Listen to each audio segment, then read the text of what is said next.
স্বৈরশাসক বাশার আল আসাদ পতনের পর দেশে অস্থিতিশীলতার সুযোগে গোলান মালভূমি দখলসহ সাম্প্রদায়িক সহিংসতার জেরে সিরিয়ার অভ্যন্তরে বেশ কয়েকবার বিমান হামলা চালিয়েছে ইসরায়েল। এবার রাজধানী দামেস্কের দক্ষিণ পশ্চিমাঞ্চলের এলাকাগুলোতে অনুপ্রবেশ করেছে দখলদার বাহিনী।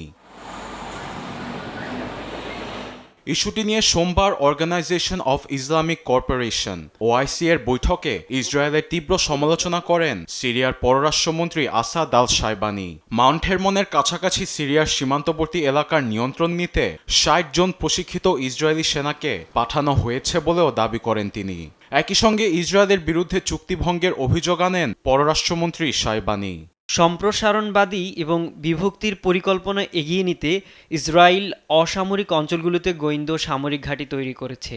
আন্তর্জাতিক আইন লঙ্ঘনের পাশাপাশি তারা ১৯৭৪ সালের চুক্তিও লঙ্ঘন করেছে। ইসরায়েল এমন পদক্ষেপ সিরিয়ার সার্বভৌমত্ব লঙ্ঘনের পাশাপাশি দেশের আঞ্চলিক স্থিতিশীলতার জন্য বিরাট হুমকি। তবে এ নিয়ে এখনো মন্তব্য করেনি ইসরায়েল। অনানুষ্ঠানিকভাবে সীমান্তে ইসরায়েলি সংখ্যালঘুদের নিরাপত্তা নিশ্চিতের অজুহাত দিয়েছেন প্রশাসনের উচ্চপদস্থ কর্মকর্তারা।